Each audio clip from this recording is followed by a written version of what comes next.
Hier, j'ai posté une vidéo et j'ai eu plein de questions sur comment je faisais des trucs au niveau de mon make. Petite pause avant le reste de la vidéo. Bienvenue sur la chaîne de Alice. Aujourd'hui, toute nouvelle vidéo. N'oubliez pas de vous abonner, ce qui aide à soutenir la chaîne. On se retrouve en fin de vidéo pour un récap. Et n'hésitez pas à me dire en commentaire vos idées pour de prochaines vidéos. En fait, je voulais pas faire de vidéo, mais je me suis dit pourquoi pas, c'est marrant. Sachant que je me maquille comme un camion volé depuis que j'ai genre 13 ans, j'ai eu le temps de savoir certains trucs. Marcelez pas s'il vous plaît, c'est la première fois que je fais ça. Mon primer, j'utilise celui-là. Si je fais attention à ma skincare avant de me make-up. Mais j'en mets pas tout le temps du primer. Quand j'en mets, c'est que je sais que j'ai besoin que mon make-up il tienne et je vois vraiment la différence. Une fois que c'est fait, je m'occupe de mes sourcils. Du coup, j'utilise les petits feutres comme ça de chez NYX. Le truc, c'est que moi, j'ai pratiquement plus de sourcils. Genre, j'ai tout rasé. Les sourcils, ils sont grave asymétriques. Donc, du coup, je corrige ça avec le crayon. J'utilise deux anti-cernes, du coup j'ai celui-là, c'est un L'Oréal, c'est le 322 et après j'ai le 320. Enfin pour le plus clair, j'utilise du coup pour le sourcil. Je prends un pinceau comme ça que je trace la forme. Je fais en sorte de faire mon sourcil le plus droit possible et en évitant mon piercing à l'arcade. C'est pas grave si c'est pas parfait. Ok, maintenant que je ressemble à une folle, j'estompe un peu tout ce qui est anti-cerne et tout. Je mets bien un peu sur ma paupière. Ça prépare déjà pour le fard à paupières. Je repasse juste un petit coup sur mes sourcils avec un crayon plus foncé que celui que j'ai mis tout à l'heure. Comme ça, je peux faire en sorte que la pointe elle soit bien snatch, bien sharp. Après ça, je mets mon anti-cerne, à savoir que je mets pas de fond de teint. Plus j'ai grave menti, j'en ai pas deux, j'en ai trois. En fait, j'utilise pas vraiment comme anti-cerne, j'utilise plus ça comme bronzer parce que je suis blanche comme un cul. Tous les bronzers sur moi ils font orange. Donc vraiment ça fait du vendeur. C'est terrible. Je remets juste le plus blanc que j'ai sur les zones où je veux vraiment illuminer. Je viens de poudrer. Pour la poudre j'utilise la Fit Me de Maybelline. Fut un temps j'avais la Huda mais en fait j'ai plus de dalle. Et celle-là elle fait très bien le taf franchement. Juste faire attention à pas mettre de poudre sur les paupières parce que c'est là où on va mettre après le fard et tout, ça accroche pas sinon. Du coup en bronzer j'ai celui-là de chez Normal, juste il est trop foncé, du coup je prends pas en même temps mon pinceau dans ma poudre et dans le bronzer sinon c'est moche quoi. Étant donné que j'ai un piercing à l'arcade, je fais super gaffe avec le make-up pour pas qu'il y en ait dedans et tout. Parce qu'il y a pas longtemps il y a mon piercing nombril qui a rejeté, c'était trop triste je te jure. En mode, je savais qu'il fallait pas que je mette des tailles hautes et tout. J'avais fait en octobre et genre à Nouvel An, je me suis dit, bon, en vrai, ça fait un moment et tout. Si je mets un taille haute pour une nuit, ça va pas baiser le truc. Si. Comme blush, du coup, j'ai celui-là de chez Normal aussi. Et my highlighter, je prends un truc comme ça de je trouve à Normal aussi. J'achète tout à Normal. Pour le contouring du nez, je prends n'importe quel fard froid, juste je réutilise pas mon bronzer de tout à l'heure. Je fais deux barres à l'horizontale et deux barres à la verticale, de sorte à faire un espèce de petit carré au milieu. Après, j'estompe un peu avec mon doigt et je reprends mon pinceau bronzer pour un peu fondre le tout. Et je prends le pinceau que j'ai pris pour mes sourcils avec un petit peu d'anti-cerne et juste je trace deux barres blanches histoire de servir d'highlighter. Et une fois que j'ai terminé avec le contouring, je prends une poudre compacte très claire et juste je refasse les contours, etc. pour définir que ça soit clean. De temps en temps, je mets ce spray là pour que ça tienne bien dans la journée. Ok, donc quand on est là, je passe aux yeux. Je vais mettre un autre primer essence. Je sais pas vraiment si c'est utile, mais je le mets parce que je l'ai. J'en mets jusque à peu près là où j'ai mis l'anti-cerne sur mon sourcil. J'étale un peu comme ça. Du coup, pour les paillettes, j'ai ce truc de chez Essence. C'est genre un gel qui fait des paillettes, mais je pense que n'importe quel fard argenté liquide, ça peut faire le taf. Franchement, j'en prends plein dans mon doigt. J'essaye un peu de mélanger comme ça sur ma main, une fois que ça a chauffé. Et vraiment, je me tartine la paupière. C'est un peu une base pour le fard qu'on va mettre après. Déjà, là, ça brille, mais c'est pas assez. Parce que je ressemblais vraiment à une boule à facettes. Là, j'en mets une deuxième couche, en fait, je finis de détailler ce qu'il y a sur ma main. Une fois que j'ai dépassé sur mon nez, genre là, j'ai juste poudré un petit peu. Pour cette palette que j'ai achetée quand j'avais 13 ans, je crois, elle est interminable, elle va me finir toute ma vie. Je prends un mini pinceau et juste je mélange un peu peut-être du bleu nuit et du gris foncé. C'est juste pour genre accentuer un petit peu le coin de mes yeux. Et si je mets des faux cils, j'en mets sur toute la bande de mes cils. Et sinon après ça fait une démarcation et ça se voit de fou.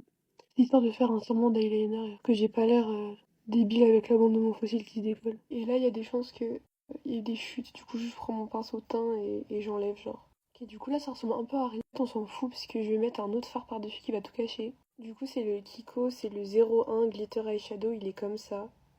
Et genre, je le prends au doigt, mais vraiment un max, et après, je l'écrase sur mes yeux comme ça. Ça cache un peu tout ce qu'on a fait tout à l'heure, mais ça servait de base. Et là, juste, il est tellement beau. Et j'ai vraiment pris celui-là parce que c'était celui qui avait le moins de reflets froids. C'est toujours de l'argenté, mais en fait, la majorité des argentés, ils ont tendance à tirer sur le bleu. Et en fait, je voulais pas du tout du bleu, je voulais vraiment de l'argenté, quoi, du gris. Et il est super cool. Je viens prendre un petit pinceau de merde comme ça et juste j'estompe, histoire de pas avoir une barre. Et s'il faut les jouer, j'en montre trop débordé. Je prends ma poudre et juste j'en mets un petit peu et ça camoufle. En dernier temps, pour l'arcade, je prends du coup la Fenty Bomb que j'aurais jamais payé si elle m'en l'avait pas offert en cadeau. Je viens comme ça en foutre ici, sur ma joue, genre ça poursuit, je trouve ça mimi. Du coup, une fois que ça c'est fait, j'enlève vraiment toutes les chutes que j'ai parce que j'ai pas envie d'avoir des paillettes ici. Et après, du coup, je mets mes fossiles, je mets un petit peu peut-être de foncé là par-dessus. Comme fossile, du coup, j'utilise des essences. Avant, j'avais des fossiles qui venaient de chez AliExpress et tout. Et c'est un max d'arrêter d'acheter sur des trucs comme ça parce que bah, c'est pas éthique quoi. C'est même pas que j'essaie, c'est que j'ai complètement arrêté. J'ai plus de colle à fossiles, du coup, j'utilise celle qui est vendue avec, mais en vrai, c'est pas ouf. Il y a plein de gars qui galèrent à coller leurs fossiles. En fait, j'ai l'impression que c'est vraiment des conseils bateaux, mais genre, bah, déjà, faut les couper pour pas qu'ils soient trop longs, sinon ça tient pas. Et faut blinder de colle et attendre qu'elle sèche. Et après, sinon, c'est juste un coup de main, en fait, c'est de l'habitude. Mais moi, ce que je fais, c'est que vraiment, mon fossile, je le plie déjà un peu à l'avance avant de le mettre sur mon œil. Comme ça, quand je le pose, il s'accroche direct. Il y a mon daron qui vient d'entrer dans ma chambre pour passer un chargeur. Parce que, en fait, j'ai joué dans la neige avec des potes il y a pas longtemps. Et en gros, j'ai filmé et tout. Et mon tel, il a pas survécu. J'ai eu des notifs, genre qu'il y avait de l'eau dans mon port de charge. Là, je les ai encore et tout. C'est infernal, mon tel ne charge plus. Et je viens de capter que j'ai grave oublié mon étape préférée qui est crayon blanc.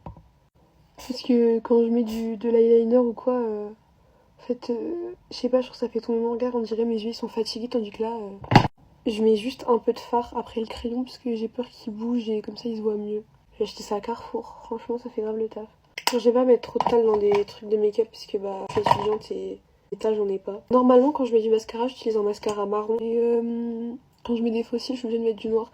Du coup c'est vraiment un mascara random de chez Essence mais je sais même pas dire s'il est bien ou pas. On peut mettre mes cils en dessous quoi. Quand c'est fait je prends mon fossile.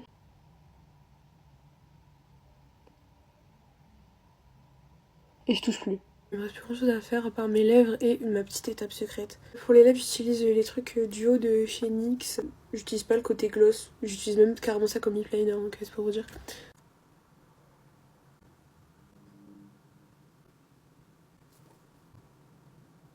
Je prends un autre rouge à lèvres qui est un petit peu plus clair. Ça, c'est un Maybelline. Et je le mets au centre. Je reprends mon contouring de tout à l'heure. Et c'est pour avoir des lèvres bien juteuses. Genre, je fais. Mon vrai highlighter, je le prends et j'en mets un petit peu sur le bout de mon nez. Des fois, quand je veux vraiment faire la diva, je reprends un peu de l'highlighter de tout à l'heure. Et j'en tapote un tout petit peu. Ça brille un petit peu.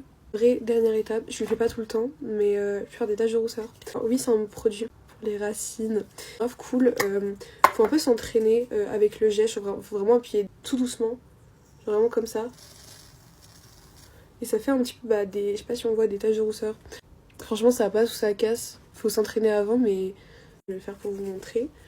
Je fais comme ça. Genre vraiment, faut que je spraye loin de ma gueule, genre.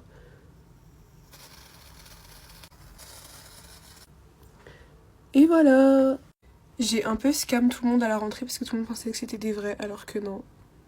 Des fois ce que j'aime bien faire aussi c'est me coller des faux piercings parce que en fait j'ai grave envie de me faire plus de piercings mais déjà j'ai pas l'étal et ensuite la cicatrisation me fait peur genre l'anti-eyebrow je trouve ça trop beau mais je les prends avec une pince à épiler, je mets un petit peu de colle à faux cils et après je les pose où je veux. J'ai un nostril maintenant. Et voilà. Du coup j'espère que ça aura aidé certaines personnes et en tout cas moi je trouvais ça un peu fun. J'espère que c'était pas trop gênant à regarder, voilà. Bisous. Voilà pour la première vidéo, on passe à la deuxième. C'est pas pour que je me surprise à allumer la lumière comme ça, comme la meuf de TikTok là. Je sais même pas quoi dire, je me sens observée. C'est le principe. Bref, on est le 31 décembre. Je me prépare pour le 31. Ce soir, je me prépare pour le 31, là on est le matin. Là, je me prépare pour quoi? Pour aller à la médiathèque. Je suis extrêmement fatiguée, pourquoi? Parce que souvent je me tape énormément d'insomnie. Hier, ça allait pas du tout. C'est pour ça que j'ai décidé de revenir là avec une vidéo qui n'est pas le contenu que je fais de base. Parce que, en fait, j'avais déjà posté un truc sur Insta, une petite story la dernière fois et tout, mais j'avais repris entre temps les réseaux. En fait, tout ça pour dire que j'adore les réseaux et tout, genre c'est ma plus grande passion au monde. Le seul truc, c'est que je me mets énormément la pression. Je me mets la pression sur ce que je dois poster, sur mon contenu, sur les gens, sur mon futur. Et du coup, je me mets la pression de ouf.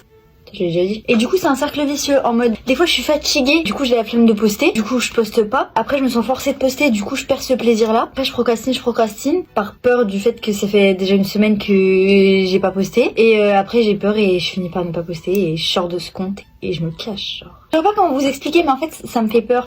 J'ai envie de partager toutes mes incertitudes par rapport au réseau. Enfin, c'est pas vraiment des incertitudes, que je sais que c'est ce que je veux faire dans ma vie. Peut-être que je me maquille en même temps, mais bon, faire deux choses à la fois apparemment c'est un peu compliqué pour certaines personnes. Et on dirait que je vais faire un gros full face, ce qui n'est pas le cas, c'est juste que j'ai fait des extensions, donc forcément ça donne cette impression. D'ailleurs je les ai très mal faites, genre elles me font, c'est pas qu'elles me font mal, mais je les sens. Et je me suis dit trop bien, je vais les mettre pour le nouvel an, pire idée. En plus, là, j'ai une tête de fatiguée vu que justement je fais des insomnies parce que je me pose des questions. Bref, je suis extrêmement stressée. En gros, vous voyez, l'année dernière, quand j'ai commencé à vraiment percer sur les réseaux, bon après je suis pas une star non plus, mais vous avez compris, genre quand j'ai commencé à vraiment avoir une sorte d'ascension, genre je saurais pas comment expliquer. En fait, c'est parce que elle est quasi plus en cours, enfin ouais, j'ai plus en cours du tout même. J'avais une phobie scolaire et une dépression. Mais je pense que je ferai une vidéo sur ma dépression et tout. Mais sûrement sur l'autre réseau. Et bref, du coup, pendant cette période-là, c'était mon échappatoire et j'ai grave fait me concentrer là-dessus et j'avais que ça à faire et que c'était ma seule source de motivation. Genre. Bref, du coup, après ma phobie scolaire et ma dépression, j'ai redoublé. Et en début d'année, je me suis dit non mais je vais me focus sur les cours quand même parce que j'avais tellement peur de redoubler, même encore maintenant j'ai un peu cette peur là genre. Du coup c'est ce que j'ai fait, je me suis focus sur les cours, que j'ai délaissé et j'ai mis de côté les réseaux. Après j'ai eu du mal à reprendre, je me mettais la pression, je me disais c'est parce que c'est pas le bon choix et maintenant c'est juste que j'ai un manque de motivation. J'ai plein de vlogs à monter, sauf que en fait, attendez, je sais pas m'exprimer mais je m'exprime bel et que vous allez comprendre. Ouais non du coup c'est un big cercle vicieux parce que j'ose pas poster par peur de pas être à la hauteur et surtout je me renferme sur les vlogs alors qu'il y a plein de choses que j'aimerais poster, que j'aimerais faire et tout. Aussi il y a le fait que je veux vraiment en vivre de ça, pas de TikTok, ça vous le savez, mais de YouTube. Hyper compliqué parce que j'adore monter et tout mais c'est très long, ça me prend beaucoup de temps et du coup je me focus sur les cours pour ne pas redoubler en fait. Du coup quand il y avait le GP Explorer, moi je voulais vous poster le vlog sauf qu'il y a énormément de rush donc j'ai voulu l'envoyer à ma monteuse pour qu'elle le fasse et là elle est dispo et tout et c'est pas genre le vlog, il y a tellement de rush que je n'arrive pas à lui envoyer. Du coup je sais pas comment je vais faire, je pense on va avoir un autre moyen de faire le vlog, genre je vais peut-être faire du storytelling. Bref mais ça me stresse. Donc ça, une chose qui me stresse. Je me dis, ça se trouve, j'arriverai pas à me relancer sur YouTube. Les gens, ils ont charbonné pour réussir sur YouTube. Moi, là, je fais plus rien. Bref, c'est un cercle vicieux. Vu que je stresse un peu, je fais rien. Et vu que je fais rien, ça me fait stresser un peu. Vous captez? Enfin, pas qu'un peu, en vrai, puisque j'en suis au stade où je ne mange quasi plus. Parce que j'ai une boule au ventre constante qui fait que j'ai la nausée constamment. Et vu que j'ai la phobie du vomi. Mais moi, je veux trop continuer à poster des trucs. J'aime tellement les réseaux. TikTok, YouTube, tout, j'aime trop. Du coup, je pense que je vais reprendre gentiment de poster sur TikTok. Peut-être faire des vidéos YouTube à côté du vlog du GP qui sortira, ça se trouve jamais, alors que, il est incroyable. Mais juste pour me remettre dans le bain parce que j'adore ça, mais putain mais qu'est-ce que je galère alors que pourtant les cours je travaille normalement mais je suis pas en échec scolaire mais j'arrive quand même à mettre la pression. Je saurais pas vous expliquer pourquoi, c'est hyper dur de m'exprimer déjà comme ça pour moi. Genre en vrai ça a l'air tellement simple. Je me mets la pression pour rien. Je gâche un peu le fait que je suis archi bien en ce moment, ça va bien les cours, j'ai plus peur, la famille ça va, tout ça. Je me gâche ça pour ça. Alors que c'est censé être ma passion. Donc bon, on est le 31, résolution. Au départ, je voulais faire une résolution en mode oui, je poste au moins un TikTok par semaine, mais en fait, ça serait me forcer, ce qui n'est pas bon. Pourquoi il y a autant de poudre? Ce qui n'est pas bon. Je ne veux pas me forcer. Cette année, je veux juste ne pas me mettre la pression et poster quand j'en ai envie. En fait, faut que j'arrête de mettre la pression. Par contre, j'ai acheté cette poudre Ouda hier. Waouh. Bref, en plus, vous me faites vivre des opportunités de ouf et tout. J'ai l'impression de pas saisir ma chance ou de pas être légitime. Je mets la pression parce que je me dis je sais que je vais faire ça plus tard mais si je fais rien pour voilà, sauf que je veux pas me forcer à le faire. J'espère que vous voyez ce que je veux dire parce que j'ai l'impression de tourner en rond depuis tout à l'heure. Il faut que je retourne aux bases, genre au fait que je poste parce que j'aime poster. Je poste parce que j'aime poster pour répondre à des gens ou à des attentes ou plus tard, genre je fais ça parce que j'aime ça. J'espère que vous me comprenez. Il y a un monde où je me dis au pire j'annule le vlog du GP. Il est incroyable. J'ai pas envie que ça devienne un devoir de poster. J'espère que vous voyez ce que je veux dire parce que j'arrive pas à m'exprimer, j'arrive pas à tout dire. Il y a des choses que j'ai pas dites. Le projet de vie, c'est pas un simple projet, c'est vraiment un projet de ma vie. Dites-moi si ça vous plaît des petits get ready with me comme ça, genre où je raconte ma vie. Je crois que je me perds. Et puis j'ai tellement peur de retomber en dépression, dans la peur constante de me dire à tout moment je retombe en dep. Genre. La qualité en contre-jour, en fait, je sais pas. Je vous souhaite une bonne année. Faites de gros bisous. Avant de se quitter, je voulais vraiment prendre un petit moment pour discuter avec vous, tranquillement, Comme à la fin d'un vrai GRWM, quand on a fini de se préparer et qu'on se sent bien. Déjà, j'espère sincèrement que ce maquillage vous a plu. J'ai essayé de rester dans quelque chose d'assez accessible, mais quand même travaillé, avec un teint bien glow, des yeux mis en valeur et un rendu qui peut aller aussi bien pour la journée que pour le soir. D'ailleurs, j'ai une très bonne nouvelle à vous annoncer. Plein de nouveaux GRWM arrivent très bientôt. À partir de maintenant, il y aura une vidéo par jour postée sur la chaîne toute la semaine. Oui, vraiment, une vidéo par jour. Des GRWM différents, avec des styles de maquillage variés, des ambiances différentes, parfois plus soft, parfois plus bold, parfois très beauty, parfois un peu plus discussion. Donc si vous aimez ce format, vous allez clairement être servi. Mais pour que la chaîne évolue dans le bon sens, j'ai vraiment besoin de vous. Pensez absolument à laisser un commentaire sous cette vidéo. Déjà, ça aide énormément pour le référencement, pour que la vidéo soit plus visible et qu'elle puisse toucher plus de personnes. Mais surtout, ça me permet de savoir quel type de contenu vous avez envie de voir prochainement sur la chaîne. Est-ce que vous voulez plus de GRWM, des focus sur le teint, sur les yeux, des routines skincare, des maquillages pour des occasions précises? Dites-moi tout en commentaire, même un petit mot, ça fait vraiment la différence. Et bien sûr, si cette vidéo vous a plu, n'oubliez pas de liker et de vous abonner pour ne rien rater. Surtout avec toutes les vidéos qui arrivent cette semaine. Activez la cloche aussi, comme ça vous serez notifié dès qu'une nouvelle vidéo sort. En tout cas, merci vraiment d'avoir passé ce moment avec moi. Merci de regarder jusqu'au bout, merci pour votre soutien, vos commentaires, votre bienveillance. On se retrouve très vite dans une prochaine vidéo GRWM avec encore plus de maquillage, de beauté et de good vibes.